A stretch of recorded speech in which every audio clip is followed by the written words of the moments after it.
Hello everyone. I hope you all are doing well. Uh, Today we're gonna be playing Witcher 3. It's really old game. I know it's been 5 years since it has been launched, but it's a really open world game, really good game. But the thing I wanted to talk to you guys about is Assassin's Creed Valhalla. So the reason I wanted to talk about Assassin's Creed Valhalla while playing Witcher 3 is that I have been watching people play review copies of the game.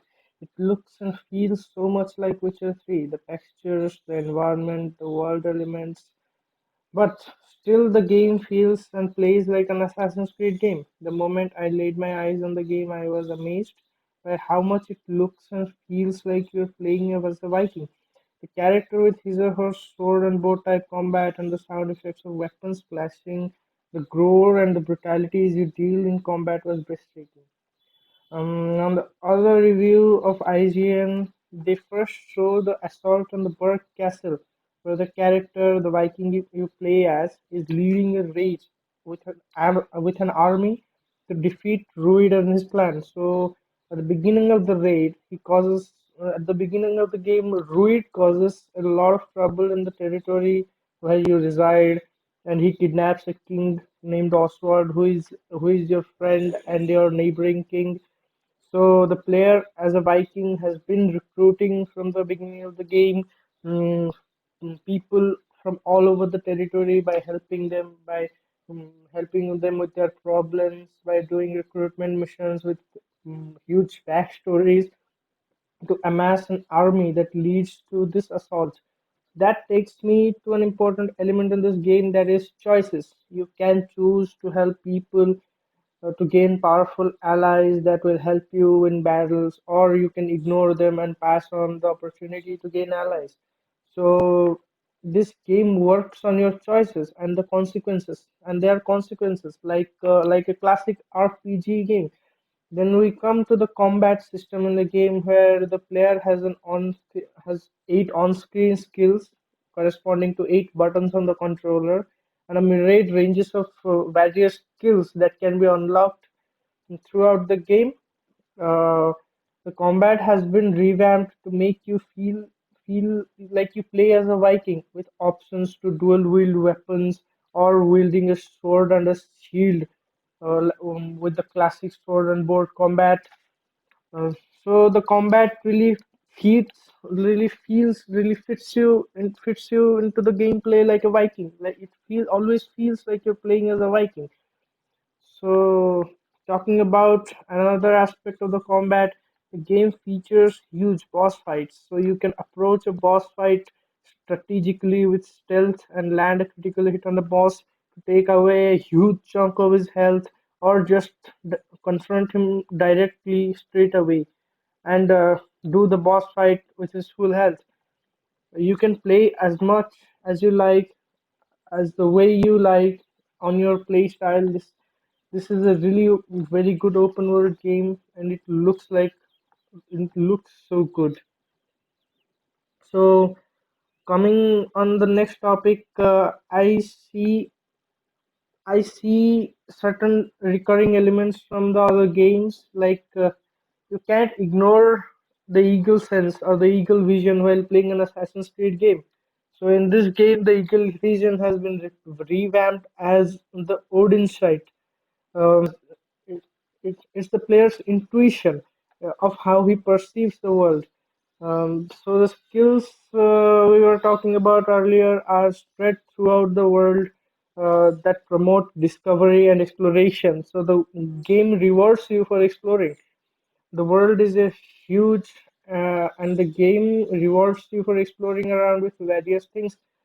So talking about exploration as a Viking, you come across you have a signature longship of the Vikings, which the player can now row around even in shallow rivers to raid settlements and explore many areas in the game. The crew on the longship also have various stories to tell you, so that you can listen to the stories and listen to various shanties they will sing to you, that you can enjoy while exploring. Another aspect of the exploration is fishing. So they decided to give the player a fishing rod. So Um, so as you roam around the world doing battles, your health goes down, and unlike previous installments of Assassin's Creed, it does not regen. So you have to gather supplies, food, fish, and consume that to regain your health. So recurring in the series, you can hunt down tattoos in the game, like with free roam, like you have been hunting down shanties and musics throughout other Assassin's Creed games. That's a recurring element in the game. Coming back to other elements in the game, as a Viking, you can attend gatherings, parties, and marriages where you can play exciting mini games and have brawls and all kinds of things. So, all in all, the combat, the graphics, the world design with the story, and all the little backstories has me excited to the point where I am having goosebumps while watching all the review copies being played. I really wished I could have some one of the review copies, but no, I'm not that much of an important person to give a review copy to. So I have been a huge fan of the Assassin's Creed series from the beginning. I have been playing Assassin's Creed since 2010. So I remember while I was in school, the first time I came across Assassin's Creed 1 was in 2010. It had huge loading screens. Loading screens took like 15 minutes, 20 minutes to load the game, to load the textures, the world. And that generation of CPU was so slow that it could not handle the game. So but it really was worth the time to wait 20 minutes to play that huge game. Then came Assassin's Creed 2, Assassin's Creed Brotherhood, Assassin's Creed Revelations, all the trio of Assassin's Creed 2, her Ezio's story was played. I played all those games over all the years. I have been a huge fan of the combat system that has been evolving since then. All the weapons you want to use, and the character customizations or weapon customizations that have been introduced since Assassin's Creed Odyssey and Assassin's Creed Origins. But the Assassin's Creed really took a hit, a huge hit with the Assassin's Creed Unity, uh, with the glitchy game and all the skeletonized characters. Ew, it was gruesome.